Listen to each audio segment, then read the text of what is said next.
Hello friends, good morning. നമ്മുടെ Kerala T V സീരിയലിലേക്ക് എല്ലാവർക്കും സ്വാഗതം.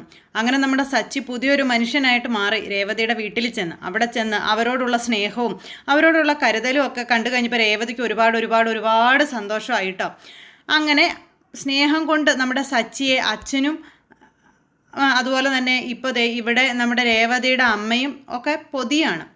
പെറ്റമ്മയുടെ സ്നേഹം സച്ചിക്ക് ഇതുവരെ കിട്ടിയിട്ടില്ല. പക്ഷേ നമ്മുടെ രേവതിയുടെ അമ്മ സ്നേഹം കൊണ്ട് ഒരമ്മയുടെ സ്നേഹം മുഴുവൻ സച്ചിക്ക് വാരിക്കോരി കൊടുക്കുന്നു. എന്തായാലും രേവതിക്ക് അത് വളരെ സന്തോഷമായി, സച്ചി ഇങ്ങനെയൊക്കെ വന്ന് എല്ലാവരുടെ അടുത്ത് നിൽക്കുന്നതൊക്കെ.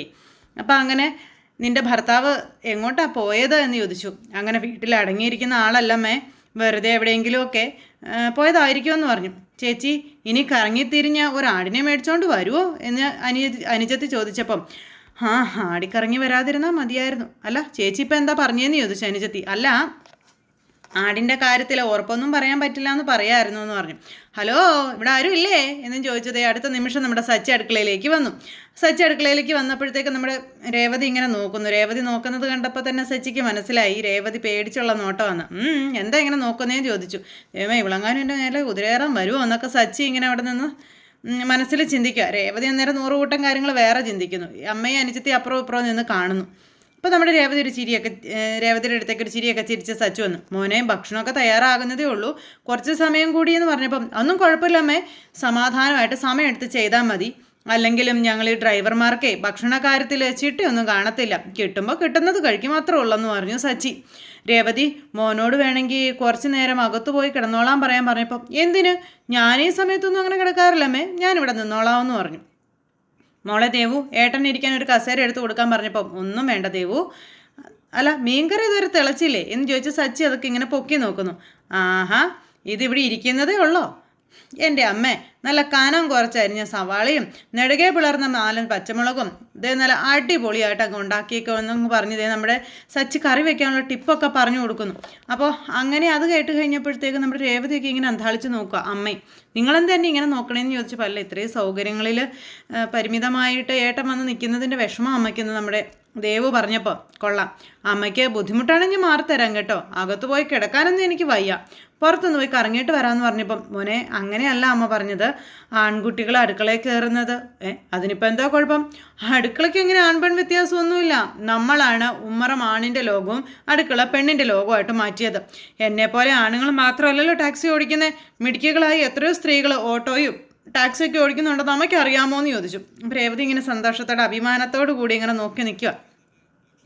ഇപ്പം എൻ്റെ അനുജൻ തന്നെ ലക്ഷങ്ങൾ മുടക്കി പഠിക്കുന്നതും അടുക്കളപ്പണിയാണ്. രാഷ്ട്ര തലവന്മാരുടെ മുതൽ തെങ്ങ് കയറുന്ന ജോലികൾ വരെ ആണിനൊപ്പം പെണ്ണുങ്ങളും ചെയ്യുന്നുണ്ട്. പിന്നെന്താ അമ്മേ, ആ പെണ്ണുങ്ങളുടെ അടുക്കളയിൽ കുറച്ച് നേരം ഞാൻ വന്ന് നിൽക്കുന്നതിൽ കുഴപ്പമെന്ന് ചോദിച്ചു. അപ്പോഴേക്കും ഇതൊക്കെ കേട്ട് അവർക്ക് ഒത്തിരി ഇതായിട്ടോ. മോന് സങ്കടമായോ എന്ന് ചോദിച്ചു. അപ്പോൾ കച്ചവടം നല്ല രീതിയിൽ നടത്താൻ ഞാൻ അമ്മയ്ക്കൊരു ബുദ്ധി പറഞ്ഞു തരട്ടെ എന്ന് ചോദിച്ചു. പറയാൻ പറഞ്ഞു. പക്ഷെ രക്ഷപ്പെട്ട ഇവിടുത്തെ മുഴുവൻ ഓട്ടവും എനിക്ക് തന്നെ തരുമോയെന്ന് ചോദിച്ചു. അപ്പോൾ ആദ്യം വഴി പറ, ബാക്കിയൊക്കെ നമുക്ക് പിന്നെ തീരുമാനിക്കാമെന്ന് ദേവു പറഞ്ഞു. ആ സമയത്ത് നമ്മുടെ സച്ചി ഇവളെ പിടിച്ച് മാനേജരാക്കുക എന്ന് പറഞ്ഞു.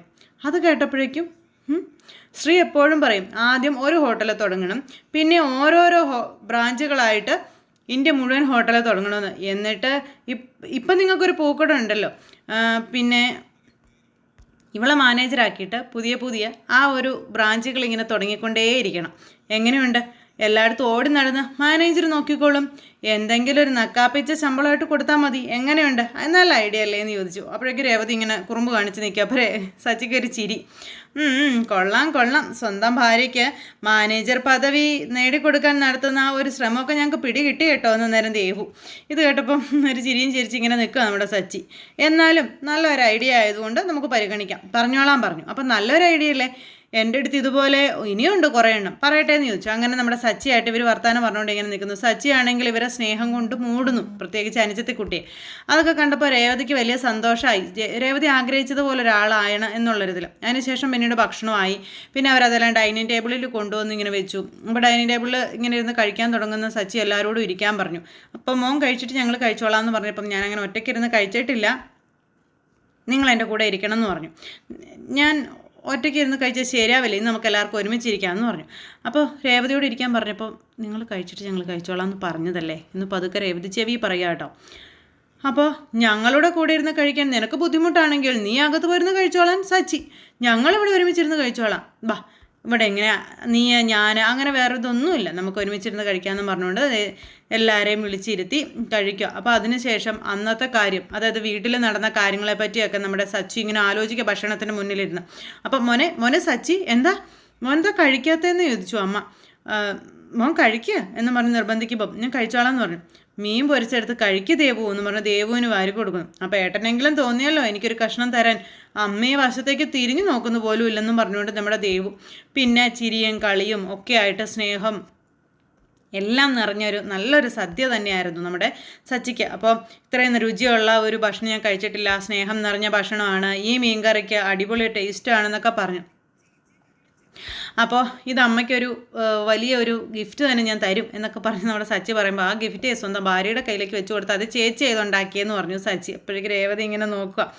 അപ്പോഴേക്കും നമ്മുടെ സച്ചി ഇങ്ങനെ ചമ്മി നിൽക്കാം. അതെനിക്കറിയായിരുന്നു, അമ്മയുടെ കൈപ്പുണ്യം പിന്നെ മക്കൾക്ക് കിട്ടുമല്ലോ, അതാ ഞാൻ പറഞ്ഞത് പറഞ്ഞുകൊണ്ട് നമ്മുടെ രേവതി ഇങ്ങനെ തലയാട്ടോ കേട്ടോ. അങ്ങനെ അവർ ഭക്ഷണമൊക്കെ കഴിച്ചു. അങ്ങനെ അമ്മ വാരി എടുത്തു കൊടുക്കുന്നതൊക്കെ ഇങ്ങനെ മേടിച്ച് കഴിച്ച് സച്ചി അങ്ങനെ വയറ് നിറയെ കഴിച്ചു.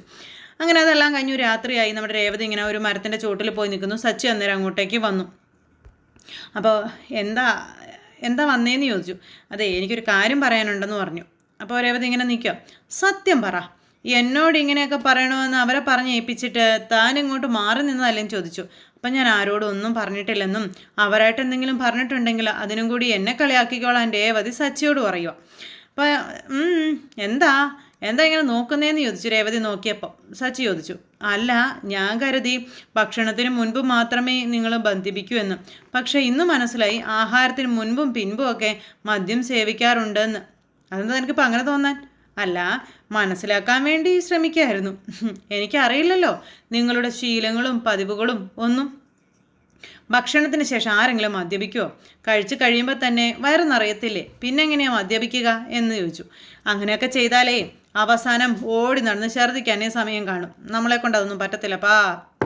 ഞാൻ പറഞ്ഞതല്ലേ ഭക്ഷണവും വെള്ളമൊക്കെ മുറിയിൽ കൊണ്ടുവന്ന് തരാമെന്ന്, അവിടെ ഇരുന്ന് ആകാമായിരുന്നല്ലോ, പിന്നെന്താ. അങ്ങനെ പറഞ്ഞു എന്നുള്ളത് ശരിയാ, പക്ഷേ ഇന്ന് ഞാനത് വേണ്ടാന്ന് വെച്ചതാണെന്ന് സച്ചി അന്നേരം പറഞ്ഞേ. അതെന്താണെന്ന് ചോദിച്ചപ്പം കുപ്പി ഒരെണ്ണം വാങ്ങാനാണ് ഞാൻ പോയത്. അവിടെ ചെന്നപ്പോൾ പിന്നെ എനിക്ക് എന്തോ ഒരു പിന്നെ ഈ വീട്ടിൽ വന്ന് ഞാൻ അങ്ങനെ ചെയ്യുന്നത് ശരിയല്ലെന്ന് മനസ്സ് പറഞ്ഞു, അതുകൊണ്ടാണ് വാങ്ങിക്കാതെ വന്നതെന്ന് പറഞ്ഞു. എന്തായാലും കുടിയൻ ഇന്ന് കുടിച്ചില്ലല്ലോ. എന്തായാലും കുടിയുടെ കാര്യത്തിൽ മാത്രം നിങ്ങൾ ഒന്നാമതാണെന്ന് രേവതി പറഞ്ഞു. ആയിക്കോട്ടെ, കുടിയുടെ കാര്യത്തിലെങ്കിലും ഞാൻ ഒന്നാമനായല്ലോ. ഇനി ഞാൻ പറയുന്നത് നീ ശ്രദ്ധിച്ച് കേൾക്കണമെന്നും, സ്ഥിരമായി മദ്യപിക്കുന്ന ഒരാളോട് അത് ചെയ്യരുത് എന്ന് പറഞ്ഞാൽ ഉറപ്പായിട്ടും അവൻ അതൊന്നും മിനിങ്ങിയിട്ടേ വരൂ. 100% ഉറപ്പാണ്. ചെയ്യരുതെന്ന് പറഞ്ഞാൽ അതേ അവൻ ചെയ്യും. പക്ഷേ തൻ്റെ സമീപനം അത് വേറെയായിരുന്നു. മദ്യപിക്കാൻ അനുവാദം തന്നപ്പോൾ എന്തോ എനിക്കതിന് തോന്നിയില്ല എന്ന് പറഞ്ഞു. അപ്പോൾ എന്നും അനുവാദം തന്ന ആ കുടിയങ്ങ് നിർത്തുമോ? അപ്പം അയ്യയുടെ അധിപതിയാണല്ലേ എന്ന് ചോദിച്ചു രേവതി സച്ചിയോട്. ഈ പരിപാടി ഒരൊറ്റ തവണയും നടപടിയാകും. ഇന്നെന്തോ എനിക്ക് വേണ്ടാന്ന് തോന്നി. അപ്പം അതെന്താ അങ്ങനെ? അത് പിന്നെ സാധാരണ മദ്യപിക്കുന്നത് എല്ലാം മറന്ന് കുറച്ച് നേരമൊക്കെ സന്തോഷത്തോടെ ഇരുന്ന് ബോധം കെട്ട് ഉറങ്ങാൻ വേണ്ടിയിട്ടാണ്. പക്ഷേ ഇന്ന് ഇവിടെ വന്ന് എല്ലാവർക്കും ഒപ്പം ഇങ്ങനെ തമാശയും ചിരിയും കളിയും ഒക്കെ ആയിട്ടിരുന്നപ്പോൾ അതൊരു പ്രത്യേക സന്തോഷമായിരുന്നു എന്ന് പറഞ്ഞു. മദ്യത്തിൻ്റെ ലഹരിക്ക് തരാൻ കഴിയാത്ത എന്തോ ഒരു സുഖം. കൊള്ളാം, നല്ല രസമുണ്ടായിരുന്നു എന്ന് പറഞ്ഞു. എന്ന് വെച്ചാൽ എന്താ? അതിപ്പോൾ എങ്ങനെ പറഞ്ഞു തരാം? എനിക്ക് ഈ വീട്ടിലെ ആ ഒരു ഇതൊക്കെ ഒത്തിരി ഇഷ്ടപ്പെട്ടെന്ന് പറഞ്ഞുകൊണ്ട് ചന്ദ്രയെക്കുറിച്ചൊക്കെയുള്ള കാര്യങ്ങൾ പറഞ്ഞു. പിന്നെ ലക്ഷ്മി അമ്മ കൊടുത്ത സ്നേഹത്തെ പറ്റിയൊക്കെ പറഞ്ഞു. അതൊക്കെ കേട്ടപ്പോൾ നമ്മുടെ രേവതിക്ക് ഒത്തിരി സന്തോഷമായി. പിന്നെ അടുത്ത ദിവസം ഇങ്ങനെ ആകുമെന്ന് പ്രതീക്ഷിക്കേണ്ട, അത് ബുദ്ധിമുട്ടാകുമെന്നും പറഞ്ഞു. അച്ഛൻ്റെ മരണശേഷം ഇവിടെ എന്നും ഓരോരോ പ്രശ്നങ്ങളായിരുന്നെന്നും സമാധാനം എന്തെന്നറിഞ്ഞിട്ട് നാളുകളായി എന്നുള്ള കാര്യങ്ങളൊക്കെ നമ്മുടെ രേവതി പറയാം.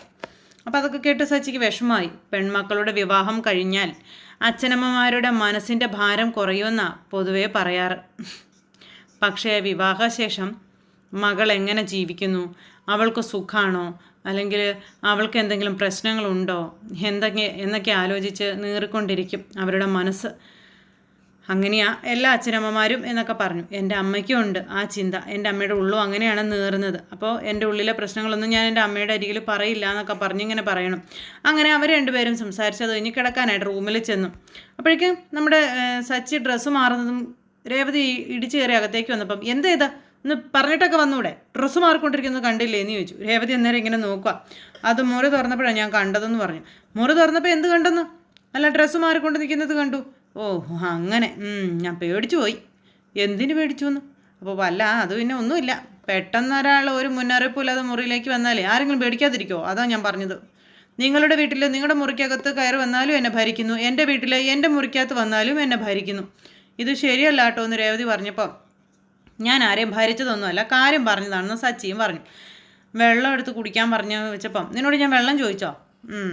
വെള്ളം മാത്രം തന്നത് ഇഷ്ടപ്പെട്ട് കാണില്ല അല്ലേ എന്ന് രേവതി ചോദിച്ചപ്പം, എന്ത് പറഞ്ഞാലും എന്നെ വെള്ളം കുടിപ്പിച്ച് അടങ്ങുമല്ലേ എന്ന് ചോദിച്ചേ സച്ചി എന്ന രേവതിയോട്.